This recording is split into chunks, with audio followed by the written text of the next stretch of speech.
যারা শিক্ষা কর্মী রয়েছেন তাদের মধ্যে ক্ষোভ রয়েছে, যারা যোগ্য শিক্ষক রয়েছেন 31শে অগস্টের পর যদি আরো সময় বৃদ্ধি করা হয় এবং সুপ্রিম কোর্ট যদি বলে তারা এখনো কাজ চালিয়ে যেতে পারবেন, তারা বেতন পাবেন, কিন্তু সেটা তো নিশ্চিত কোনো সমাধান নয়। এবং যারা নতুন চাকরি প্রার্থী, যারা চাকরির এবার পরীক্ষা দিয়ে যারা সিলেক্টেড হয়েছেন এখনো পর্যন্ত নিয়োগপত্র হাতে পাননি, এই বিষয়টা যদি আরো পিছিয়ে যায় তাদেরও আবার বয়স বাড়তে থাকবে। সুতরাং সব মহলে সব দিকে একটা অনিশ্চয়তা এবং একটা জট। এই মুহূর্তে আপনি ঠিক সামনে জট কি দেখতে পাচ্ছেন, কি কারণে এই মুহূর্তে নিয়োগ প্রক্রিয়াটা পিছিয়ে দিতে হচ্ছে মানে আরো সময় নিতে হচ্ছে? হ্যাঁ, এটা আমি বললাম প্রথমেই যে এটা আরো একটা সংকট নিয়ে আসছে, যে মাসের পর মাস প্রক্রিয়াটা পিছোচ্ছে। কিন্তু এই জায়গাটাতে আমি আগেও আলোচনাতে যেটা বলেছি, যে এই যে প্রক্রিয়াটা চলছে এর মধ্য দিয়ে কিন্তু বাস্তবে সমস্যার সমাধান হবে না। এজন্যই আপনি আগেই একটা প্রশ্ন রেখেছিলেন, সেটা দিয়ে আমি শুরুটা করছি। আপনারা জানেন যে ওবিসি যে সুপ্রিম কোর্টে যে একটা মামলা চলছিল, নতুন সরকার এসে সেটা তুলে নিয়েছে। বর্তমানে এখন ওবিসির জায়গাটা 7% চলে এসছে, আগে যেটা ছিল অর্থাৎ 17% ছিল ওবিসিদের যে সংরক্ষণ, সেটা এখন 7, অর্থাৎ 10% কমে গেছে, দিয়ে 7% আছে। আর প্যানেল যেটা হয়েছিল, মানে 25 সালের যে পরীক্ষা হয়েছিল, সেই পরীক্ষায় প্যানেল কিন্তু এই 17 যে ওবিসি 17% সেটাকে দেখিয়ে কিন্তু হচ্ছিল। কিন্তু এখন যেহেতু সেটাকে উইথড্র করে নেওয়া হয়েছে, তাহলে নতুন করে আবার এই প্যানেল তৈরি হবে। এইটাকে কেন্দ্র করে কিন্তু যা আমি অন্তত যে খবরগুলো পাচ্ছি তাতে দেখা যাচ্ছে যে বিরাট অংশের যোগ্য যারা শিক্ষক তারা কিন্তু বাতিল হচ্ছে, প্রায় 1,500-2 হাজারের সংখ্যা হবে সেটা। ফলে আরো সংকট কিন্তু বাড়ছে। এমনিতেই কিন্তু একটা বিরাট সংখ্যক তারা সিঙ্গেল টিচার থেকে শুরু করে সেগুলো কোনোটাই মানে তারা বঞ্চিত হচ্ছিল, তারা পাচ্ছিলই না। কেননা আপনারা জানেন যে একেবারে এই পরীক্ষাটা তো একেবারে অবৈজ্ঞানিক। কেন বলছি, যে 16 সালের ক্যান্ডিডেটদের নিয়েই এই বিষয়টা, আর পরীক্ষাটা হচ্ছে কাদের নিয়ে, 16 সালের যারা যোগ্য তাদের সঙ্গে ফ্রেশার্সদেরকে গুলিয়ে দেওয়া হলো। এবং যে শূন্যপদ, সেই তখনকার সেই শূন্যপদ না দিয়ে এখনকার বিভিন্ন শূন্যপদ ঢুকিয়ে দেওয়া হলো, যেখানে কিছু কিছু সাবজেক্ট দেখা যাচ্ছে সেগুলো তাদের নেই, তারা তখন পেয়েছিলেন, কিন্তু আজকে দেখা যাচ্ছে আবেদন করছেন কিন্তু সেই সাবজেক্টগুলোই নেই। তাহলে তারা যাবেন কোথায়? এই যে একেবারে মানে অবৈজ্ঞানিক মানে অবাস্তব পদ্ধতিতে এই যে এটা হয়েছে, তার ফলে যোগ্যদের অনেকে বঞ্চিত হয়েছে, তারা চাকরি পাচ্ছে না, পাওয়ার জায়গাতেই তারা নেই। তো এই যে জায়গাগুলো, অসঙ্গতিগুলো, যার ফলে কিন্তু যোগ্যরা কোনো মতেই তার প্রাপ্য সম্মান বা প্রাপ্য জায়গা তারা পাবে না।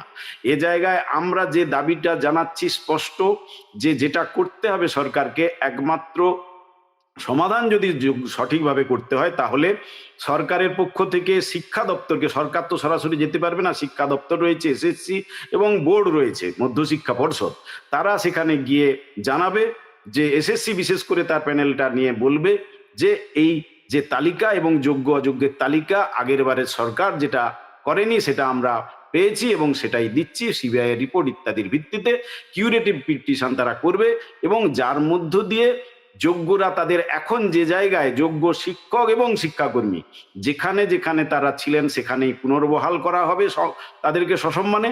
আর 25-এর যে পরীক্ষাটা হয়ে গেছে সেখানে পুরো শূন্যপদটা ফ্রেশার্সরা তারা যোগ্যতার ভিত্তিতে পেয়ে যাবে।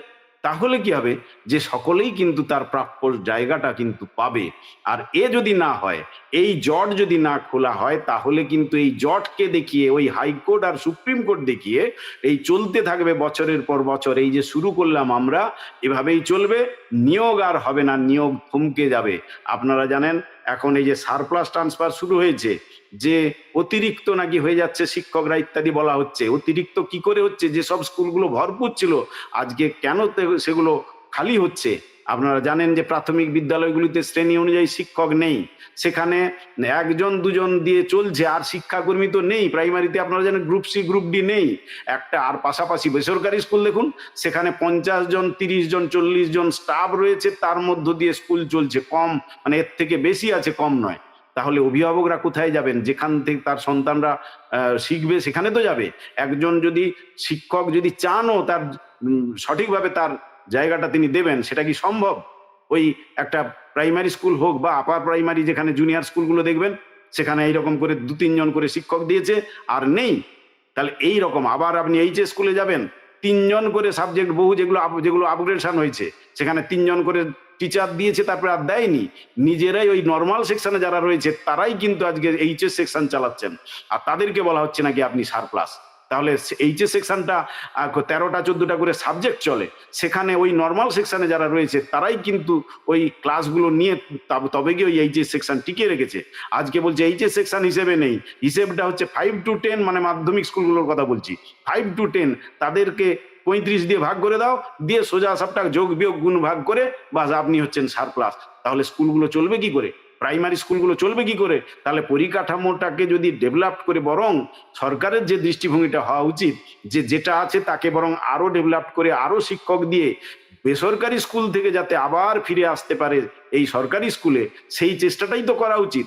নতুন সরকার তো সেভাবেই দৃষ্টিভঙ্গি নিয়ে যদি চলাটা শুরু করে, তাহলে বেসরকারি স্কুল থেকে চলে আসতো আজকে সরকারি স্কুলে। কিন্তু দৃষ্টিভঙ্গি যদি তা না হয়, দৃষ্টিভঙ্গি যদি হয় যে বেসরকারিকরণটাই করব, আমরা আসলে বাইরে বলবো এই কথাগুলো, বলার মধ্য দিয়ে আসলে এই বেসরকারি স্কুলগুলোই চলবে।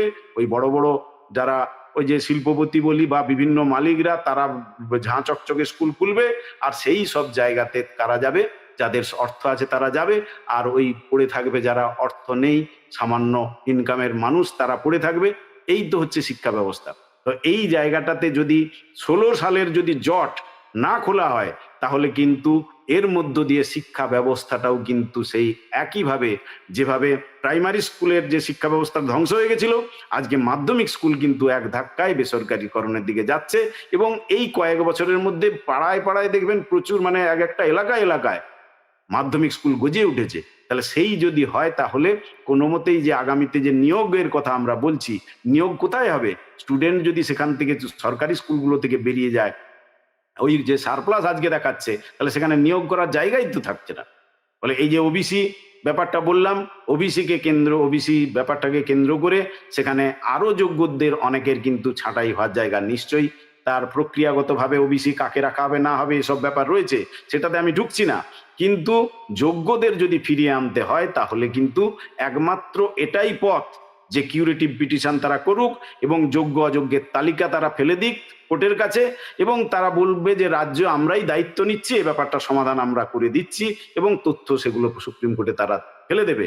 এর মধ্য দিয়ে যোগ্য শিক্ষক শিক্ষাকর্মী তাদেরকে সসম্মানে পুনর্বহাল করা হোক। কেননা কথা তো দিয়েছিলাম আমরা, বিগত সরকারের বিরুদ্ধে আন্দোলনের সময় সমস্ত রাজনৈতিক দলগুলো ছুটে গিয়েছিল এই যে যোগ্য যে শিক্ষক শিক্ষাকর্মীদের আন্দোলনের মঞ্চে তারা গিয়ে তো এই কথা বারবার বলেছে। তাহলে কি এই প্রতিটি জায়গায় প্রতারণার শিকার হবে সাধারণ মানুষ?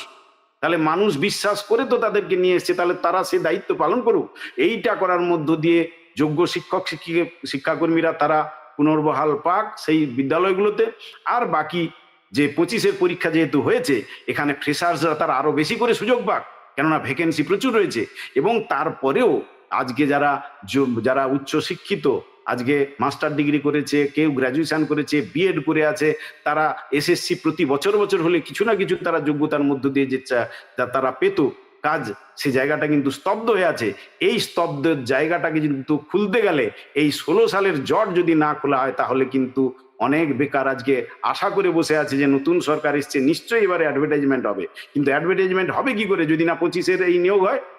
ফলে এই আন্দোলন বা এই যোগ্য শিক্ষক শিক্ষাকর্মীদের যে দাবি, সেটা কিন্তু শুধু তাদের দাবি নয়, শিক্ষা বাঁচানোর দাবি বলে আমরা মনে করি। সেজন্যই আমরা নিজেরা হয়তো ভুক্তভোগী নয়, কিন্তু এই শিক্ষা আন্দোলনের সঙ্গে এজন্যই আমরা যুক্ত যে এই জট খোলার মধ্য দিয়ে শিক্ষা ব্যবস্থা বাঁচবে, তাতে শিক্ষক নিয়োগ হবে, শিক্ষাকর্মী নিয়োগ হবেন, এবং নতুন যারা বেকাররা তারা বসে রয়েছে হাঁ করে যে কবে এখানে নিয়োগ প্রক্রিয়া শুরু হবে, তারাও কিন্তু এখানে নিয়োগ পাবে।